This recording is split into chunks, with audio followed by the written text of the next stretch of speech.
Petite réflexion personnelle sur ce que j'appellerais la Trumpitude. Imaginons que Monsieur le Président Trump se soit fait tromper par des conseillers qu'on pourrait dire peut-être un petit peu stupides. En fait, je m'interroge. Comment construire un monde nouveau avec des méthodes anciennes? Taxer, punir, ostraciser, montrer du doigt, prétendre avoir raison, faire des démonstrations de force, menacer, soumettre, vouloir absolument dominer, est-ce que c'est vraiment une bonne stratégie? On pourrait mettre ça dans les livres qui nous parlent justement de stratégie de négociation. Alors, imaginons que les peuples et les gouvernements, notamment ceux des BRICS, refusent ce type de relation. Imaginons que la stratégie des pays comme les BRICS ou d'autres, soit des stratégies de relations souveraines, entre souverains en respectant la souveraineté des uns et des autres. Imaginons que, on ne sait jamais, 80% des pays de notre chère planète adoptent la stratégie de ce que j'appellerais la souveraineté symbiocratique. Alors, c'est quoi la souveraineté symbiocratique?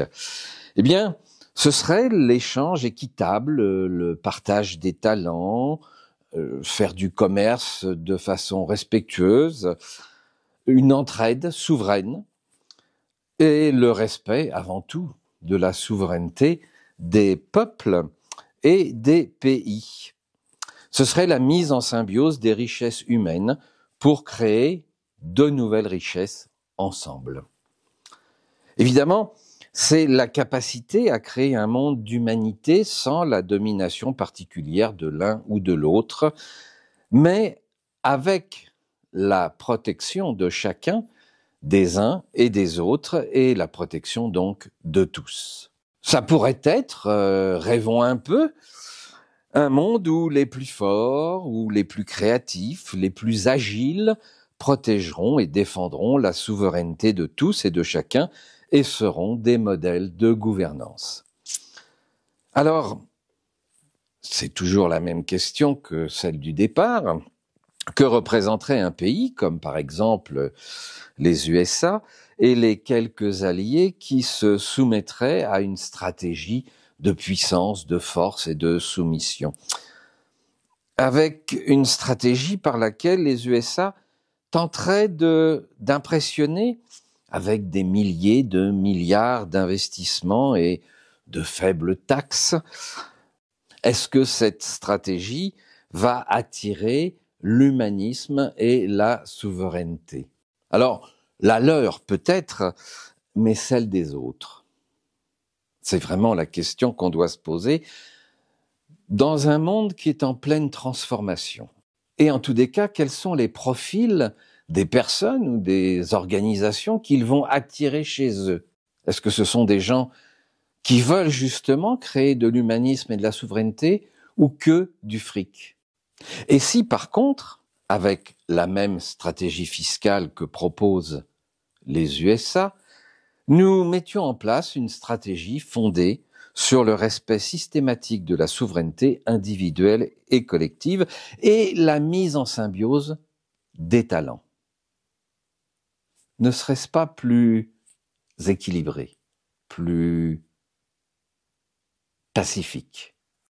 Alors, c'est sûr que dans mes propos, il ne s'agit pas d'aimer ou de ne pas aimer les USA ni Monsieur Trump. Il faut lui reconnaître ses qualités, sa puissance, sa force et son intelligence. Il a été élu par les Américains, il défend les Américains. Il les défend à sa façon. Oui, mais l'Amérique n'est pas seule au monde. Soyons réalistes. Est-ce que je veux, est-ce que vous voulez, est-ce que nous pouvons traiter d'égal à égal en tant qu'être souverain ou pays souverain, ou bien nous ne parlons là que de richesse matérielle? Quelle est la valeur de l'homme et la valeur de l'humain dans cette proposition que nous font les USA? Dans un monde où en pleine mouvance sociologique, est-ce qu'il n'est pas opportun de se poser la question? D'ailleurs, je me pose une autre question à ce sujet. Comment prétendre faire la paix, je parle de la paix militaire, lorsque dans le même temps, on engage une guerre économique qui risque peut-être de faire encore plus de victimes que la guerre? Je me demande si c'est une bonne stratégie de conquête. Et en fait, je me demande si une bonne stratégie de conquête ne repose pas plus sur le respect des peuples souverains. Vous le savez aussi bien que moi, toute stratégie a des effets systémiques. Et une stratégie inadaptée à une situation peut avoir des effets contraires. Ceux qui veulent être nos alliés, ou tout du moins nos fournisseurs en la matière, nous considèrent-ils comme souverains ou comme vassals, voire comme esclaves? Veulent-ils piller nos richesses ou mettre en valeur nos talents pour que nos talents s'additionnent aux leurs? Ou sont-ils vraiment certains d'avoir tous les talents pour dominer le monde? Et puis, on peut réfléchir et se poser d'autres questions. Est-ce que des comportements comme ceux que nous risquons de subir risquent pas plutôt de laisser apparaître, voire naître, ce que certains, comme Charles de Gaulle, disaient, voir apparaître la grande Russie de l'Atlantique jusqu'à l'Oural? En clair, est-ce que ce type de comportement risque pas de nous faire tourner le dos aux USA pour nous retourner vers la Russie? En fait, ma réflexion, c'est que ne pas prendre en considération les évolutions sociologiques, l'évolution des consciences, l'évolution des âmes, et pratiquer, comme d'habitude, la force, est-ce que ce serait pas plutôt une erreur en termes de stratégie de négociation? Nous sommes dans un monde où nous avons tous besoin les uns des autres. Alors, ne condamnons pas. Chacun peut faire des erreurs. Comme disait mon très cher père, seuls les imbéciles ne changent pas d'avis. Avant toute chose, je crois qu'il y a quelque chose de très très très important. Nous devons être fiers, être forts.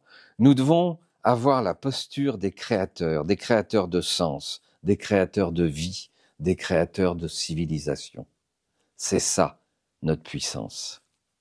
Alors, il m'apparaît important de négocier le respect de souveraineté individuelle et collective avant toute chose, et de poser les bases d'une collaboration, une collaboration tant du cœur que de l'esprit et de la matière. Le monde change, les stratégies doivent s'adapter. C'est ce qu'on appelle le principe de réalité. Je vous laisse réfléchir là-dessus.